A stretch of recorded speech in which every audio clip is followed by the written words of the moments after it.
고린도전서 12장 10절 말씀 한 목소리로 다 같이 읽겠습니다. 어떤 얘기는 능력 행함을, 어떤 얘기는 예언함을, 어떤 얘기는 영들 분별함을, 다른 얘기는 각종 방언 말함을, 어떤 얘기는 방언들 통역함을 주시나니.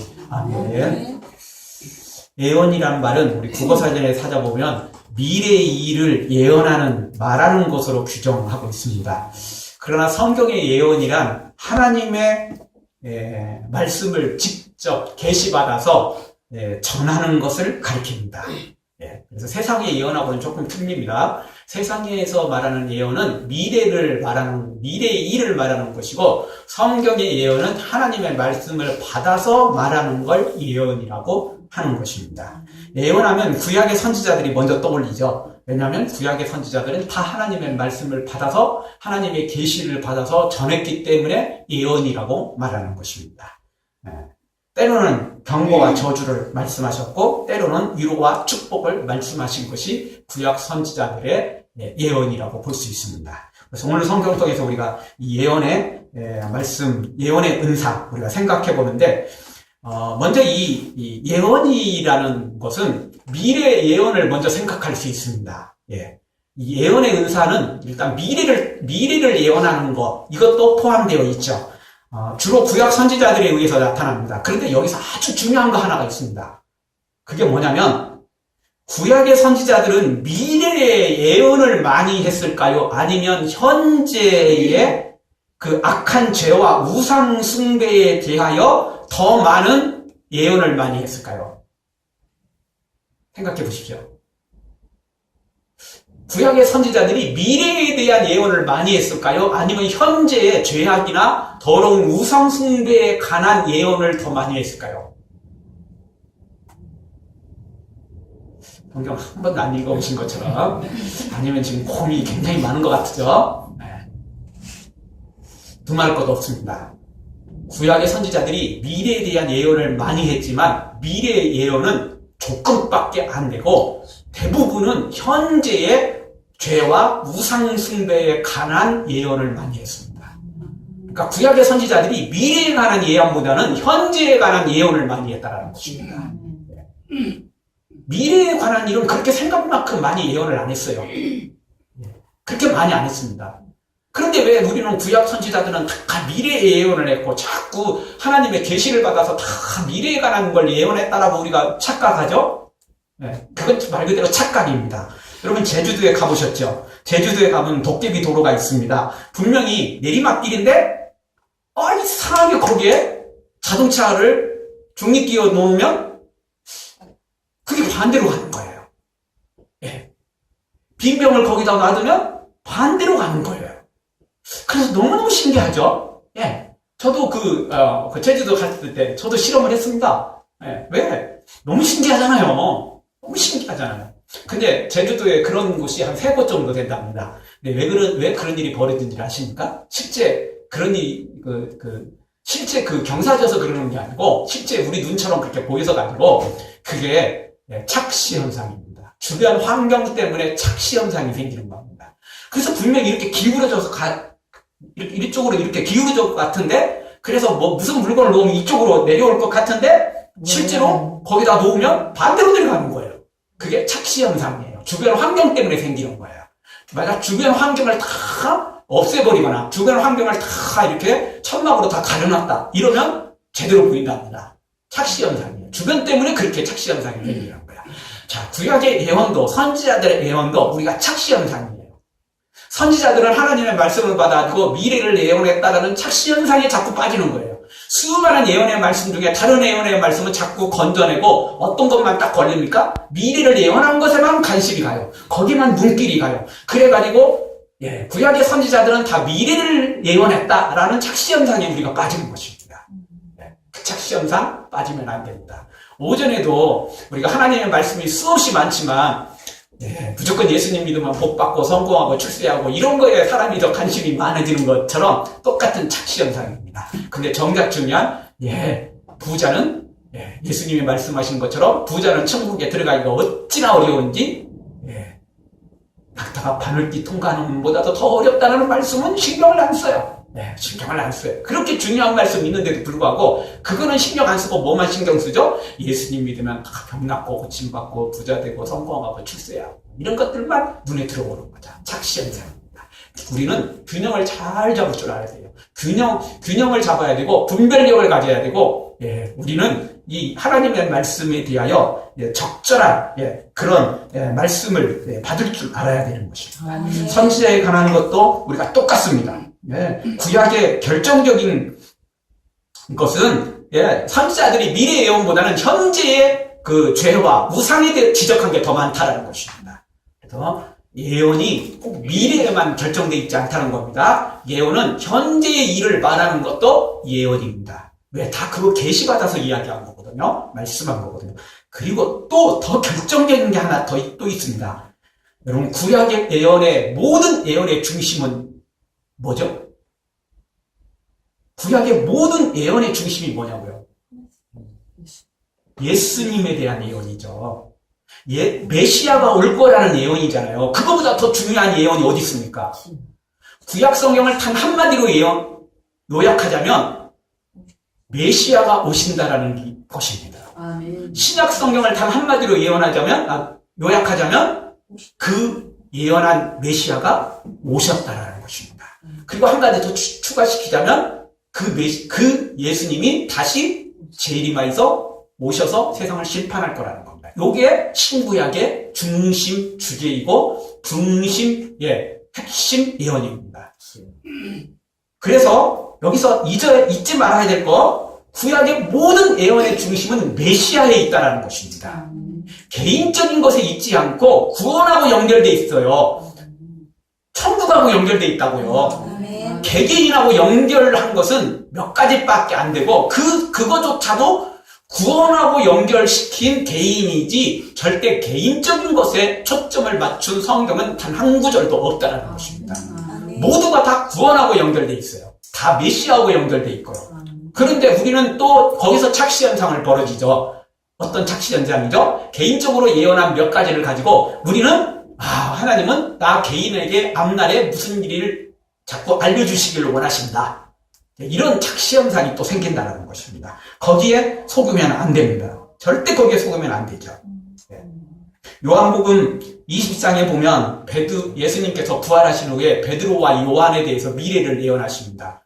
베드로가 지금은 마음대로 하지만 나중에 나이가 들어서는 너 마음대로 네가 움직이지 못하고 남들이 너의 몸을 강제로 끌고 갈 것이다. 결국 베드로가 십자가에 죽을 것을 순교당할 것을 예언한 내용입니다. 그리고 요한에 대해서도 약간의 예언 아닌 예언을 합니다. 내가 올 때까지 그를 남겨둘지라도 너와 무슨 상관이냐.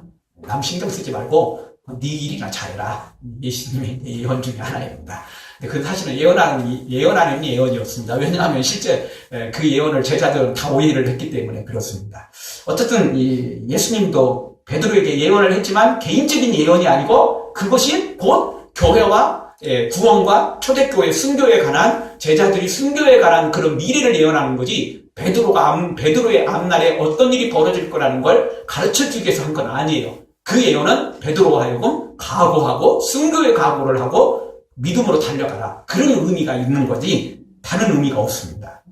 사도행전에 보면 이 아나니아가 다메섹에서 그 예수님을 만나고 눈이 안 보이게 된 사울을 찾아가죠. 그래서 안수를 하면서 그의 눈에서 비닐이 벗겨지면서 예언한 내용이 하나 있습니다. 그거 뭐죠?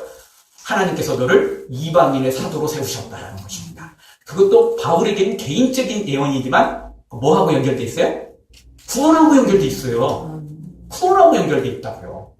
바울이 앞으로 이방인들에게 복음을 전할 것이라는 그런 예언이지 개인적인 예언이 아니라는 것입니다. 절대 개인적인 예언이 아닌 것입니다.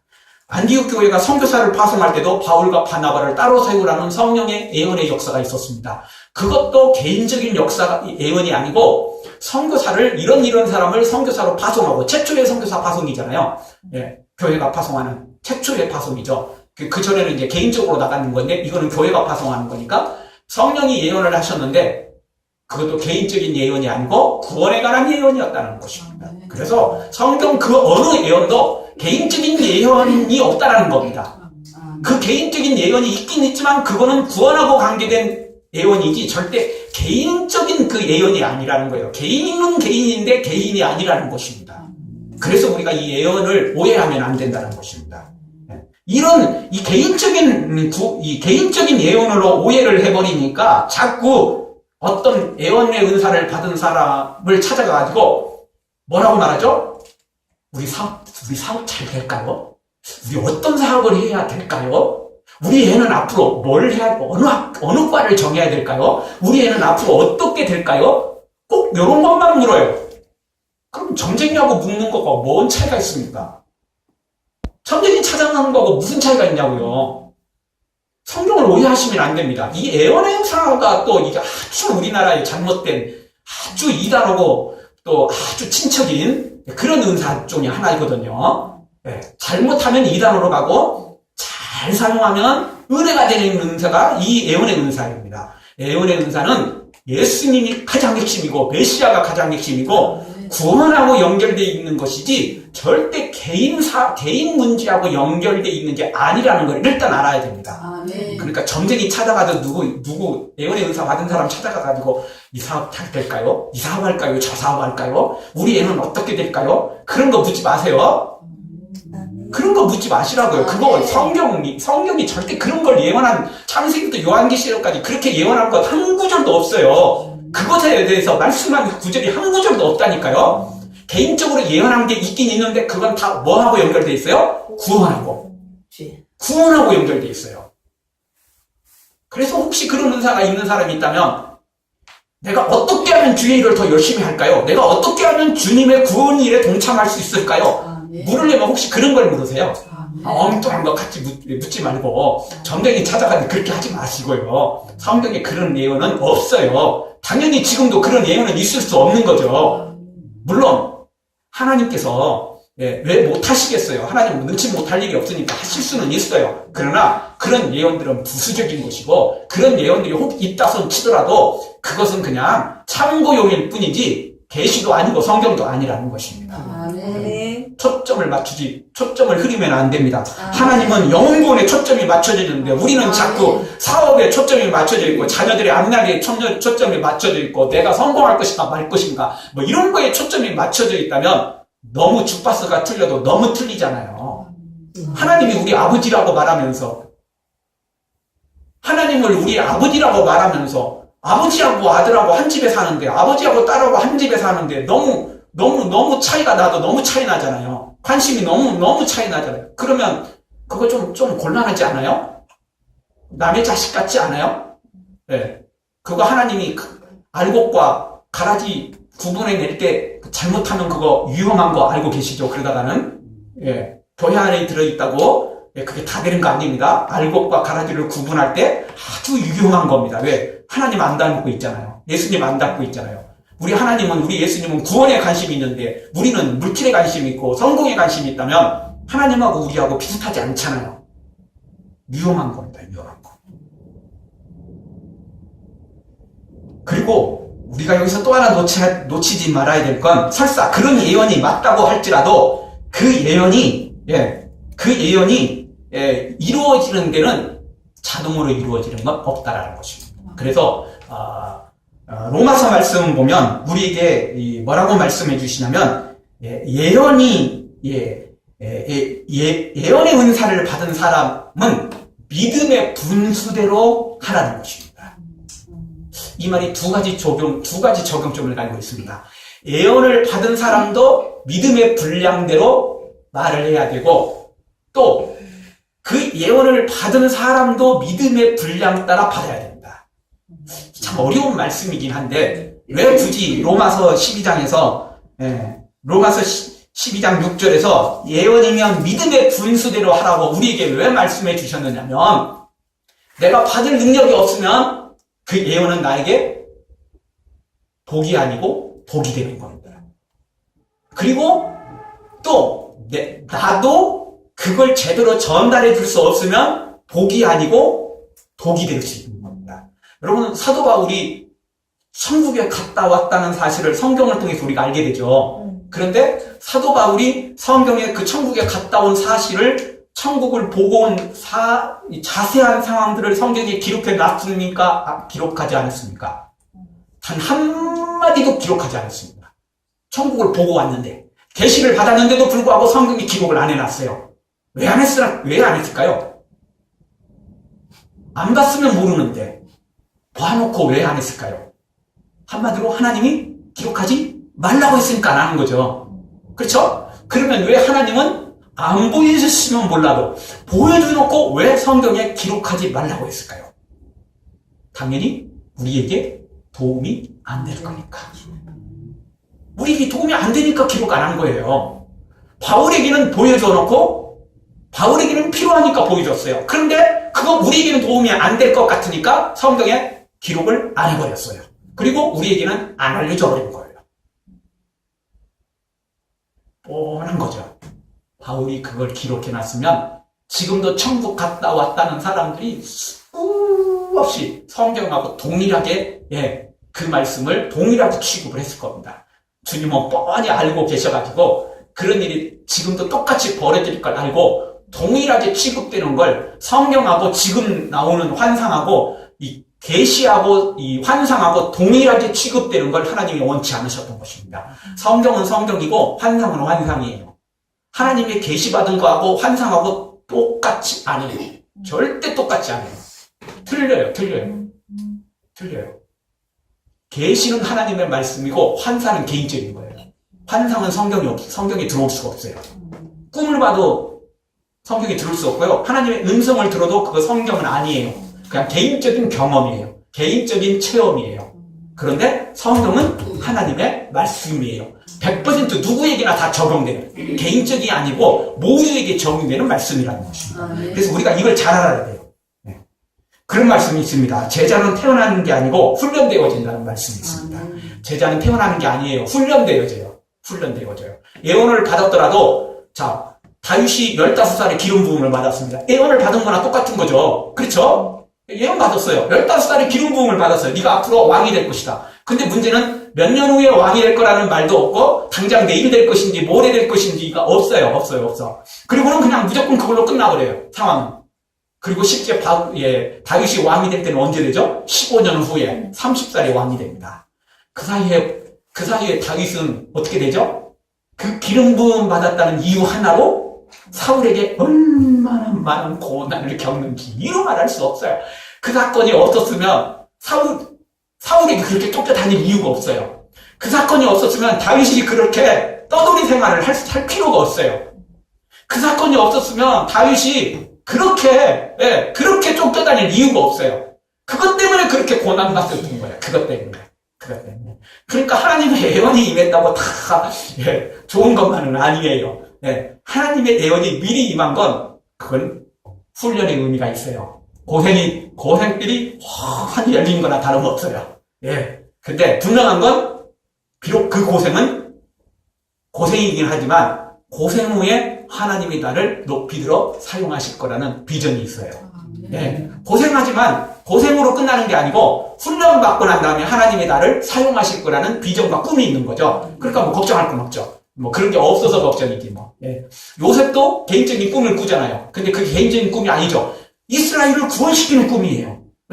거기서 다 죽었어 봐요. 그러면 예수님의 조건은 어디서 나옵니까? 하나님의 그 아브라함을 통한 약속의 모든 예언들은 어떻게 되는 겁니까? 없어져 버리는 거야. 똑같잖아요.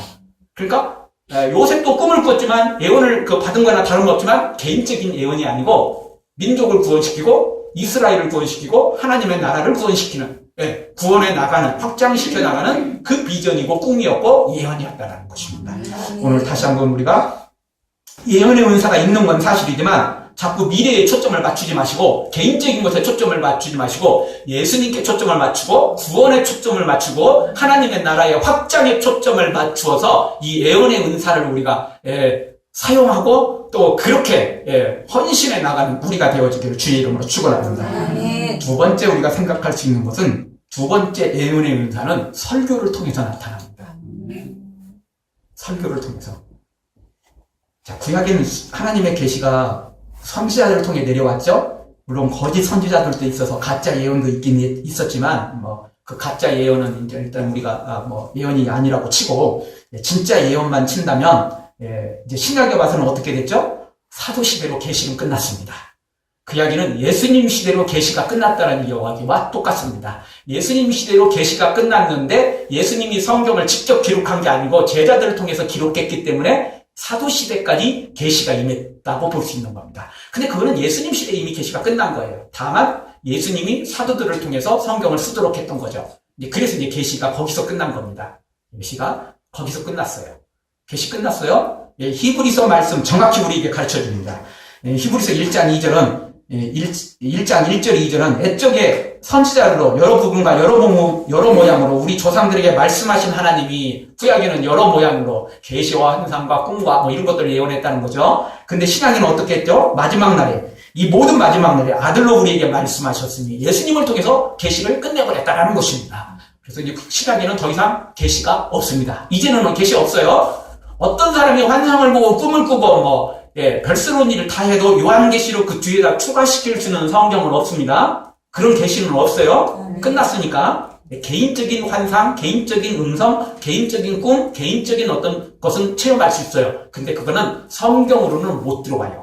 아무리 천국 보고 지옥 보고 별거 다 했다고 해도 성경으로는 추가시킬 수는 없어요. 왜? 계시는 끝났거든요. 성경은 끝났어요. 예수님으로 반드시 끝났다고 성경은 말씀해 주었으니까. 나머지는 그냥 개인적인 체험이에요. 개인적인 체험. 자, 그래서 이제는 신약에 아주 중요한 이 신약에 나오는 예언이라는 단어 속에 중요한 것 중에 하나는 바로 설교로 예언하는 거예요. 설교로 예언하는 거예요. 아멘. 이 설교가 매우 중요합니다. 왜? 똑같은 성경을 가지고도 엉뚱한 이야기를 해대는 사람이 있고, 이번에 세월호 사건처럼, 어떤 목회자는 예수님을 안 믿어갖고 그 사람들이 다 죽었대요. 그렇게 말을 하는 바람에 아주 그냥 세상 사람들로부터 아주 개독교라는 소리를 아주 지금 인터넷에 아주 들끓고 있습니다. 아니, 여러분, 예수님 안 믿어서 세월호가 침몰됐나요? 그 똑같은 성경을 보는데 왜 그런 이야기가 나올 수 있어요? 나는 그런 설교를 할 수 있다는 거, 그런 말을 할 수 있다는 게, 목사가 그런 말을 할 수 있다는 게 저는 상상이 안 갑니다. 어떻게 목사가 그럴 수 있을까? 이게 목사가 아니더라도 그냥 일반 성도라고 해도 그런 이야기는 나오기가 불가능해요. 불가능해요. 우리가 기본적인 성경 상식만 있어도 불가능해요. 왜? 예수님이 미리 말씀해 주셨잖아요. 실로암 망대가 무너졌거든요. 18사람이 죽었어요. 근데 그거 숫자가 적죠. 근데 우리나라는 지금 5천만이고 이스라엘은 그 당시에 인구가 100만 명도 채 안 됐어요. 그러니까 그걸 지금 현재 인원으로 계산한다면 그게 몇십만 명이 해당돼요. 그러니까 그 실로암 망대로 죽은 사람이 몇 명 안 되지만 지금 시대로 그 비율로 계산을 하면 그게 몇십만 명이 해당돼요. 그러니까 실로암 망대가 무너져서 죽은 사건은 그 당시에 이거 지금 이 300명 정도가 아니라니까요. 몇십만 명이 죽은 사건과 동일한 사건이 되는 거예요. 그 사건이 예수님이 분명히 말했잖아요. 그 사람이 죄가 많아서 죽은 게 아니라고 분명히 예수님이 선언했잖아요. 예수님이 이 말씀을 안 하셨다면 엉뚱한 소리 해도 우리가 그럴 수도 있겠다 그렇게 되는데 예수님이 이 말씀을 해주셨는데도 불구하고 그 소리를 해야 되는데 그거는 제가 보기에는 진짜 목사 아니에요. 가짜 목사입니다. 그거 진짜 선지자가 아니고 가짜 선지자입니다. 사탄이 심어놓은 가룟유다 같은 사람일 수 있어요. 왜? 그렇게 해서 교회 요거도 먹으라고. 그렇게 해서 하나님 요거도 먹으라고. 그렇게 해서 교회 떠나라고. 그게 그렇게 하는 거 아니겠어요? 그러니까 성경을 가지고 예언한다고 다 성경이 예언이 아니고 교회 들어왔다고 목사 암수 받았다고 다 목사가 아니에요. 선지자라고 다 선지자입니까? 거짓 선지자가 구약에 얼마나 많이 나오는데요. 그리고 심지어 지금 유명한 구원파조차도 일반 사람들은 그 교회인 줄 알아요. 왜냐면 침례교 그리고 서울교회 딱 써있으니까 교회인 줄 알아. 교회하고 관계 없어요? 아무 관계 없어요. 그 이단이에요. 완전 이단이에요. 완전 이단 중에 이단이에요. 그럼 어떻게 그놈들이 교회입니까? 여러분, 교회 이름 붙여놨다고 교회가 되는 겁니까? 절대 그럴 수 없는 거예요. 우리 교회하고 거기는 하등의 같을 이유도 없고, 비슷하지도 않고, 옆에 도저히 붙일 수도 없어요. 완전히 극과 극이에요. 그거는 말 그대로 구원파예요, 구원파. 완전 이단이에요. 우리하고 아니에요. 근데 일반 사람들은 뭐라고 말하죠? 서울교회 이름 붙여지니까, 저기도 교회인 줄 안다. 이렇게 생각하는 거죠. 교회 놈들 다 나쁜 놈들이야. 이런 식이죠, 또 이런 식이죠. 전혀 아니라는 것입니다. 이 예언은 설교를 통해서 나타나는데, 오전에도 제가 분명히 말씀을 드렸지만, 잘못된 예언을 하는 설교자들이 너무 많아요. 뻔한 건데도 잘못된 예언을 하고 있어요. 예수님 믿으면 다 복받고 성공하고 출세하고, 예수님 믿으면 무조건 질병도 다 낫고 다 잘 된다는 거예요. 자, 이렇게 설교하면 사람들이 얼마나 좋아하는지 몰라요. 그리고 막 몰려들어요. 그리고 거기 안 나온 사람, 출세 못한 사람, 성공 못한 사람은 이제 시험에 들어서 교회를 떠나겠죠. 그런 건 상관없어요. 왜? 남아있는 사람으로도 충분히 교회는 부흥하고 남아있는 사람만으로도 충분히 교회는 넘쳐나니까. 그런 설교 하는 게 훨씬 나아요. 저도 이런 설교 하는 것보다는 그런 설교 하는 게 훨씬 나아요. 왜? 그거 못 받은 사람은 떨어져 나가더라도 어차피 다 잡을 수 없는 거니까. 있는 사람만 잡아도 되잖아요. 그래도 훨씬 낫잖아요. 그러면 그거 어떻게 책임질 거냐고요.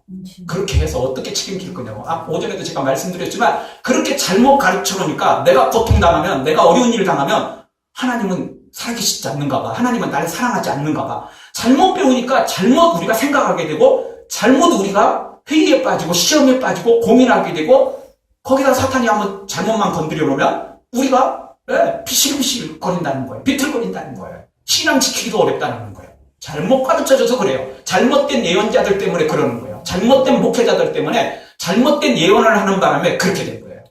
그래서 우리가 이 예언의 말씀을 아주 잘 분별할 줄 알아야 돼요. 그래서 이제 뒤에 말씀 보면 영들 분별의 은사가 나오는데, 이걸 분별할 줄 모르면 우리가 독초를 먹을 수 있어요. 세월호에서 그냥 안전하게 대기하고 있으세요. 그러니까 그냥 무조건 거기서 놀고 있다가 죽어갈 수 있어요. 분별할 줄 알아야 돼요. 사탄이 말하는 건 얼른 뛰쳐나와야 되고, 예수님이 말하면 아멘하고 순종하는 거죠. 영들 분별의 은사가 우리에게 있어야 돼요. 예언을 하는데 바른 예언인지 거짓 예언인지 우리가 분별할 줄 알아야 돼요. 아무것도 모르면 안 돼요. 그리고 기본적인 건 우리가 성경을 기본적으로 읽고 나면, 기본적으로 성경을 알고 나면, 특별히 큰 은사가 없어도 기본적으로 보여요. 기본적으로 보여요. 말 그대로 예수님 안 믿었으니까 배가 침몰됐다는 이런 말은 영들 분별할 것도 없어요. 예수님의 실로암 망대 사건만 딱 기억하면, 저거 가짜구나. 잘못 말하는 거구나. 틀리게 말했구나. 금방 알 수 있잖아요. 분별할 것도 없어요. 그거는 그냥 자동으로 답이 탁 나와버려요. 그러니까 우리가 성경을 좀 많이 알아야 돼요. 목회자들한테 성경 다 맡겨놓으면 안 돼요. 우리가 많이 배우고, 익히고, 마지막 백보자 심판이 있는 예언이라는 것입니다. 이게 마지막 최후의 예언이에요. 다른 예언 찾아 떠나지 말고 이미 확실하고 가장 중요한 예언, 재림과 백보자 심판을 가장 큰 예언으로 알고 그 예언을 붙잡고 그걸 준비하는 여러분 되어지길 주의 이름으로 축원합니다. 어떤 예언을 받은 은사자가 있다 할지라도 그 사람 열심히 쫓아다니는 것보다 더 중요한 은사가 성경에 예언이 소개되어 있는데, 재림과 백보자 심판이라는 거예요. 그 예언만큼 중요한 예언이 어디 있습니까? 그거보다 더 중요한 예언이 세상에 어디 있다고요? 없어요. 다른 것들은 그냥 사소한 것들이에요. 진짜 중요한 예언은 예수님이 재림하시고자. 그리고 재림하시면서 곧바로 백보자 심판이 시작된다. 그래서 우리로 하여금 뭐 하라는 겁니까? 재림을 준비하고 백보자 심판을 준비하라는 것입니다. 이게 가장 성경의 중요한 예언입니다. 우리 모두 주변적인 예언에 속지 말고, 괜히 주변적인 이야기에 속지 말고, 재림에 대한 예언, 그리고 백보자 심판에 대한 예언을 다시 한번 마음에 새기고 준비해서 우리 예수님 오실 때 상급받아 누리는 우리가 되어지길 주의 이름으로 축원합니다. 기도하겠습니다.